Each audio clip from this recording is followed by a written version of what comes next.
Não entendi a temática da música.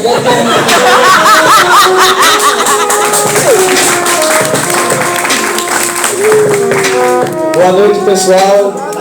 É um prazer estar aqui mais uma vez.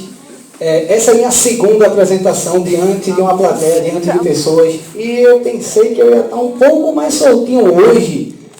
Mas o nervosismo é o mesmo, eu estou bem tenso, então se caso eu cometer cagadas, perdoem esse pequeno humorista. Projeto de humorista, na verdade. Bom, como eu falei, alguns amigos meus me chamam de Rafa do Pelo. Não sei de onde tiraram esse nome, mas assim, encarnou eu fiquei. Né? Hoje a gente está fazendo uma apresentação com o tema de Dia dos Pais. Eu nunca tive pai na minha vida, é isso, foi um prazer, obrigado, boa noite.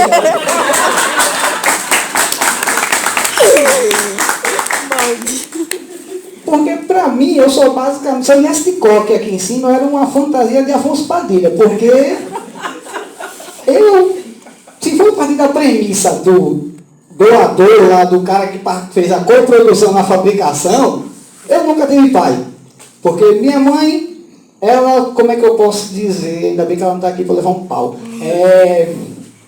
Mamãe, ela saiu escondida do meu avô e da minha avó e foi para um evento que teve no Clube da Destilaria. Ainda existe aquela bagaça, não existe?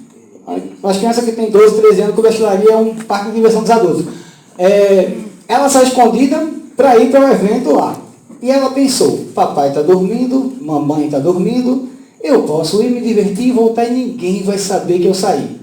Lá ela conheceu meu pai, não sei como, rolou direito, ficaram e eu fui concebido. Mamãe voltou para casa tranquila, aproveitou tudinho dizendo, ninguém vai perceber que eu fui. Só que 9 meses depois, a prova do crime, meu mundo. Mamãe até hoje disse que não sabe como envolver o outro comigo, que ela tinha fugido para fazer eu. Aí a gente vai e fala que eu nunca tive pai, porque meu pai nem sabia que eu existia. Então, tecnicamente, eu não tive pai. Só que se olhar direitinho, partindo da ideia de que pai é aquele que mostra para você como o mundo é. Pai é aquele que lhe mostra que existem regras a serem cumpridas e seguidas. E que pai é aquele que, se você não faz as coisas do jeito certo, de vez em quando ele dá umas tapinhas para disciplinar. Então eu tive pai. Eu tive o gato, tive o Bob, tive a RP, tive a GCM.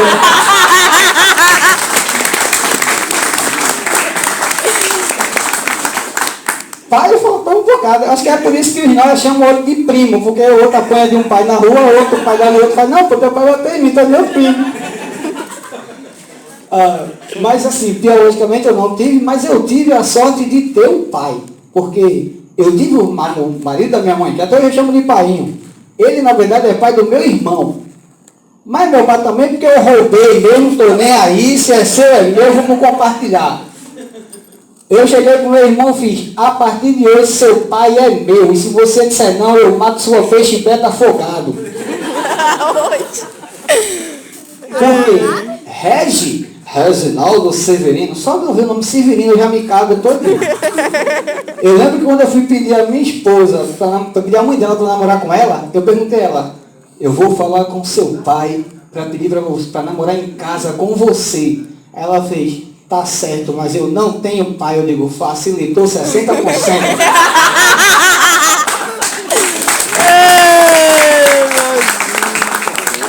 Porque para pensar, se você chega para mim e fala, vou falar com seu pai para namorar com ele, qual é o nome do seu pai para chegar lá e falar com ele? É Carlos. Carlos não bota, o nome Carlos, se tem alguém aqui chamado Carlos, desculpa, o nome Carlos não bota medo de ninguém. Qual é o nome do seu pai? É Gabriel. Pô, Gabriel é nome de anjo. No máximo o cara vai te aconchegar e abençoar a tua vida. Você chega para mim e fala, vou falar com seu pai, qual é o nome dele? Ela faz Severino. Você já imagina já um cara com um gibão, chapéu de couro, a peixeira na cintura. O cara desse, não, vai ficar solteira, te vira aí, que eu não quero conversa contigo. Mas eu tive meu pai, senhor Reginaldo Severino, conhecido popularmente na cidade do Cabo como Regi Batatinha. Porque ele vendia batatinha, está implícito. Ele tinha uma barraca de fritura, que ele vendia pastel, batatinha, coxinha, câncer no saquinho, essas coisas assim, que ele vendia essas coisas que o coração e as artérias adoram. O gordinho ali sabe o que eu estou falando. Ei, eu era freguesa dele, que eu namorava na rua. Olha, tá vendo aí? Tá, não tem como mentir, tem testemunha. E, painho, eu sempre fui uma criança, até uma certa fase da minha vida, que eu era muito inocente. Eu era uma criança que eu era muito tranquilo. Tudo bem que eu gaseava aula para assistir Pokémon, mas assim, eu era uma criança de boinha, eu era inocente. Meu pai, ele sempre foi o tipo de cara que dizia, eu vou preparar você para a vida, eu vou mostrar a você como é que o homem tem que se portar e entrar em qualquer lugar e saber sair. Qual foi o primeiro lugar que ele fez quando eu tinha 11 anos que ele me levou para isso? Cabaré do INSS. Eu tinha 11 anos, galera. Então, eu ainda acreditava que eu ia acordar de manhã com o despertador tocando e a minha mãe dizia, corre que senão não vai ter Pokémon para você no laboratório.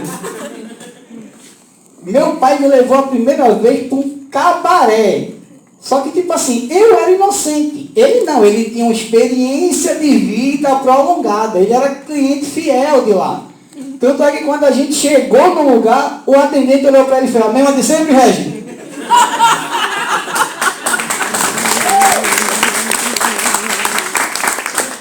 Pai, eu era um freguês tão assíduo, tão presente no cabaré da lei do INSS, que ele tinha um cartão fidelidade. A cada 10 quenga, a 11ª é 0 de sempre. O bicho era cabuloso. E eu inocente naquele ambiente. Meu pai levou para aquele lugar, porque na cabeça do meu pai, por ser uma pessoa mais antiga, ali era onde ele ia formar a masculinidade do filho dele. Era um homem de masculinidade frágil, digamos assim. Eu, inocente todo, ele chegou, me colocou para dentro do cabaré, aquelas luzes piscando, e eu olhei assim, eu falei, caramba, eu pensei que era São João, já é Natal.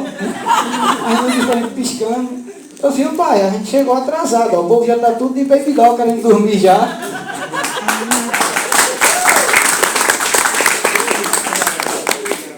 Eu todo sem graça, meu pai olhou para mim e fez, a partir de hoje você vai ver como é que se torna um homem. Pode escolher o que você quiser aí. Eu virei pro garçom e falei, oi, uma Coca-Cola.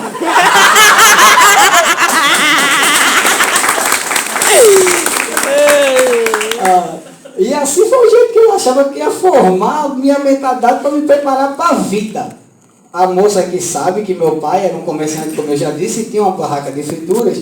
E ali ele me capacitou para ser uma pessoa desenrolada, que soubesse me virar sozinho, ser um auto-independente, um comerciante de valor. Ele me ensinou a descascar batatinha, fritar batatinha, preparar coxinha. Eu com 12 anos eu ia para o mercado e voltava com peito de frango selecionado para poder escovar e fazer coxinha, coisa que gente de 20 não sabe nem tratar a asinha para passar no churrasco. E eu pensando comigo, meu pai é maravilhoso, meu pai está me capacitando para ser um homem, ele está me treinando para a vida, ele está me formando uma pessoa independente. Mentira, ele estava me preparando para me deixar na batatinha sozinha e me inventar para o cabaré.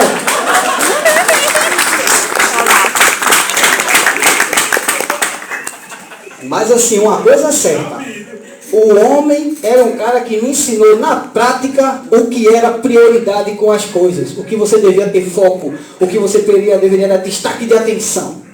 Lembro que uma vez, eu não vou mencionar o caso exato, porque vai que tem alguém do GAT ou do BOP aí para levantar o inquérito. Teve um caso que ele me deixou na barraca de frituras, eu tinha uns 14 anos mais ou menos. Era um garoto de 14 anos, algo assim. No tempo que a inocência era mais predominante. Ele me deixou lá e saiu para ir para o cabaré.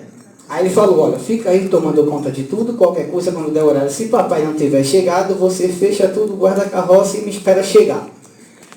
Só que tipo, uma volta de umas meia-noite ocorreu um pequeno incidente.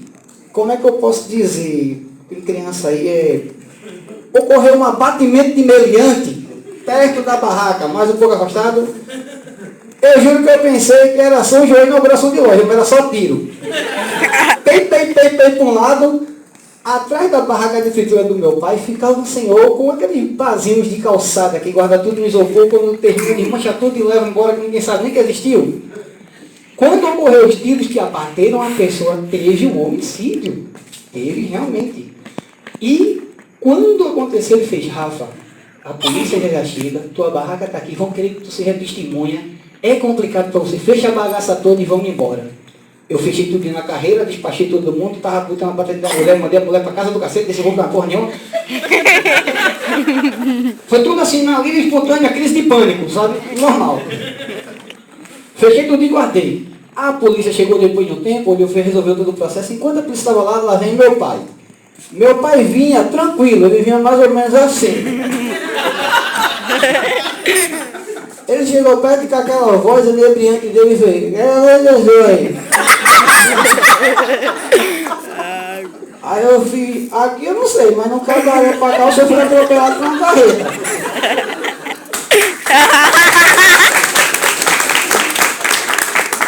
Eu acho que o senhor pediu uma dose de pitu no lugar errado, porque foi para uma frentista, ela botou uma dose de etanol, que tá chato.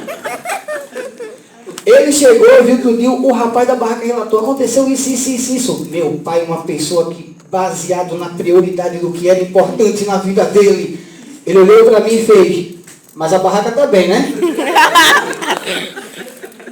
Eu vi, a barraca tá.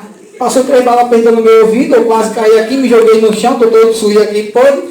Tudo bem que eu poderia ter levado uma bala perdida, mas a barraca tá tranquilo. Aí ele olhou pra mim. Aí ele olhou pra mim com aquele olhar terno dele, aquele olhar de... Porque só um pai consegue olhar para um filho. Eu pensei, agora ele vai se importar comigo, né? Ele fez, ô meu filho, desculpa. E o apurado da noite tá aí no bolso?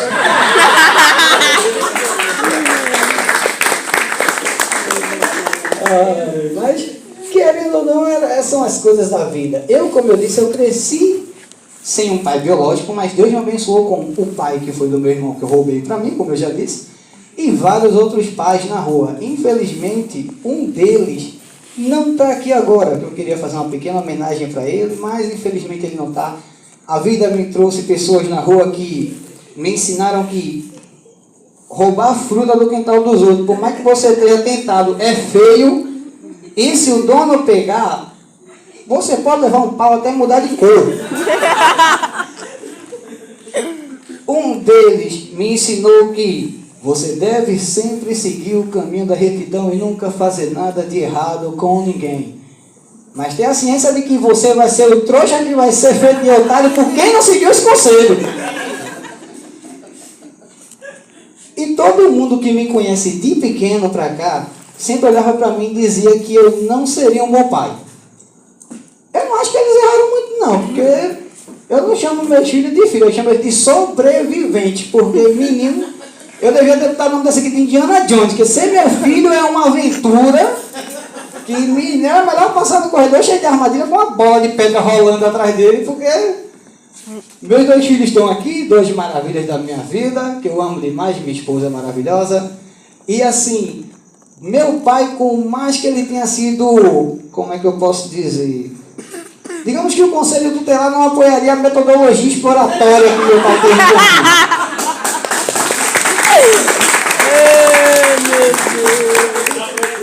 Mas ele me formou um homem, apesar de que com 11 anos de idade meu pai separou da minha mãe. Nos 14, quando eu ficava na barraca, já estavam separados e eu vivia com ele. Minha mãe teve que assumir o papel de pai e mãe na ausência dele, né?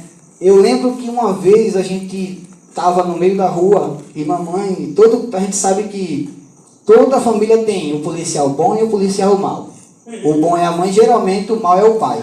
Porque a mãe você pede para ir para uma festa com os amigos e ela diz, vá pedir a seu pai, só se seu pai deixar. Aí você, com medo do cacete dele, além do não levar um tabefe, você vai se cagando. Chega lá, o pai fala, por mim pode ir, mas só se sua mãe deixar. Aí você vai na sua mãe diz, não, e dane-se. Eu digo, por que mandou eu pedir ao meu pai? Disse, não, no começo. Era assim mesmo. Minha mãe assumiu o papel dos dois, ela não precisava enrolar, ela dizia o não definitivo e acabou. Eu lembro que uma vez eu estava com a minha mãe no meio da rua e tinha uma barraca de maçã do amor. Eu cheguei, eu olhei para a maçã e falei, caramba, até que eu quero. Não! Mas eu não disse que é. Não! Mas só uma. Não! Amado, não! Ô, meu pequeno. no gafanhoto. Sabe aquele desenho que você assiste, aquele Power Ranger? Sabe no final quando o Megazord vira de costas e o monstro explode atrás? Se você pedir de novo, você vai ser o monstro explodindo.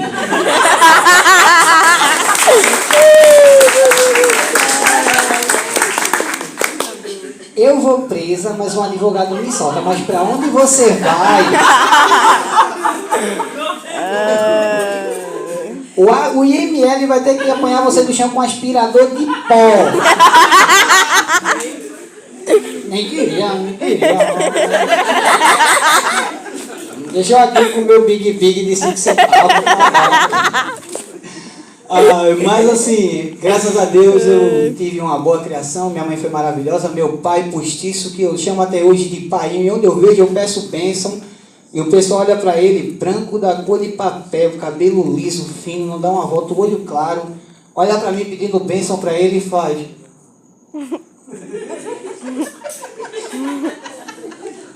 Batatinha não é por nada não, mas tu já pensasse em uma coisa chamada DNA? Não, Batatinha, tu não é um Brad Pitt. Mas olha pra esse resto de criação aqui, pô. Me tira uma dúvida, quando esse moleque nasceu, o médico, em vez de dar ele pra mãe aumentar, deu a placenta e jogou ele no lixo, não foi? Não, porque não é por nada não, mas acho que na sala de parto, em vez de dar 2 tapas na bunda dele quando ele nasceu, o médico reuniu a equipe e deu uma pisa na tua mulher.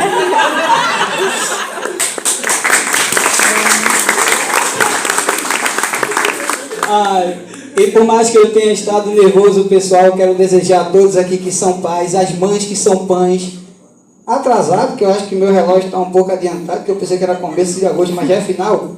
Um maravilhoso Dia dos Pais para vocês. Muito obrigado. Estou levando a Rafa, doutor.